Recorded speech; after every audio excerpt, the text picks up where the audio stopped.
In this episode, we're going to be answering the question, how do I record the podcast episodes? Now, this is part of VEDA, which is Vlog Every Day in August, and I'm taking part, and I want you, the community, to take part as well. There are at least 890 WP innovators out there over in the Facebook group. Check the link below. But also you in the wider community as well. What would you like to ask? What questions do you have of me and of the companies that I run? We run 2 agencies, and we also do online consultancy, etc. around WordPress, around web development, and around design. So what burning questions do you have that you would like me to cover during VEDA? So that is Vlog Every Day in August. I'm going to be answering one of your questions every single day throughout August. It's also going to be great practice for me because I'm in a different location at the moment.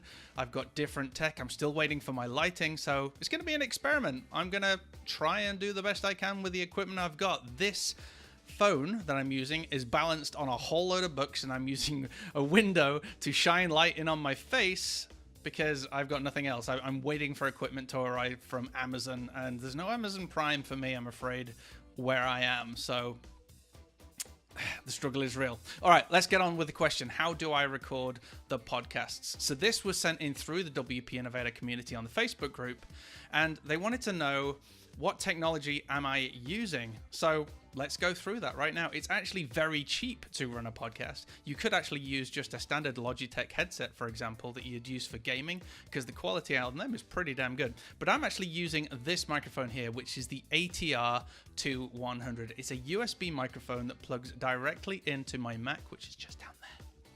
And I'm then using a free software product called Audacity. This is open source software, and right now, as I'm speaking, all of that is going through the USB cable and is recording inside of Audacity so that I can then change and edit the audio afterwards. What this means is I can get rid of all of the background noise. For example, there is a building site just down over there, and you may or may not be able to pick up the fact that there is drilling going on right now. So I'll be able to edit the audio, and hopefully I'll be able to remove all that and make this sound as good as possible. So that's the ATR2100. I'll make sure I put a link in the description.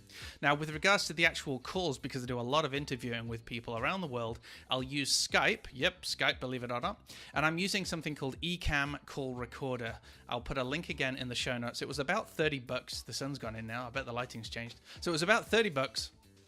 And that allows me to record both channels. So when someone calls in on Skype or I call them, I hit record, and that's going to record me on one channel in full stereo, and it's also going to record them in the top channel. This means that when I'm going back into editing, and I can go back into Audacity, this allows me to edit them and me separately. I'm not trying to battle just one audio file with me really quiet and them really loud, which is what happened on my very first podcast when I didn't know about the call recorder. They were really loud, I was really quiet, and we were trying to snip it out throughout the entire podcast. It was a nightmare. So ecamm call recorder, I'll put the link in the show notes. That will record both channels, and you can use Audacity to edit the audio afterwards. Now, what I would recommend is, because I'm recording a call, if I can get my guest to also record their audio on their side, that is super helpful. For me, recording the call from here, if they have any downtime on their internet, any glitches, which you sometimes get on a Skype call, that's going to record on this side. So that will pick up on the podcast. But if the guest can also record their audio and then send me that as an MP3, that means that I can sync the two together, and then I can get their clean, crisp audio from them, and I can then splice in my clean, crisp audio and mix the two together. Again, I use Audacity for everything. Now, we do have Adobe Creative Suite, but I never got on with Adobe Audition. It just feels too complicated to me. Audacity is free, open source. It's available for Mac, Linux, Windows. Why the heck not? So the only technology that I've had to invest in is this, the ATR2100, and 30 bucks for a software product to allow me to record on Skype. Everything else I'm using is absolutely free, and that's allowed me to hit well over 100 episodes if you count all the other mini episodes that we do over on the WP Innovator podcast. And it's also allowing me to launch the brand new podcast that we're doing in just a few days' time called the Walt Business Show. So there you go, top tips from the guest bedroom. Don't forget, head on over to the Facebook group on wpinnovator.com/group.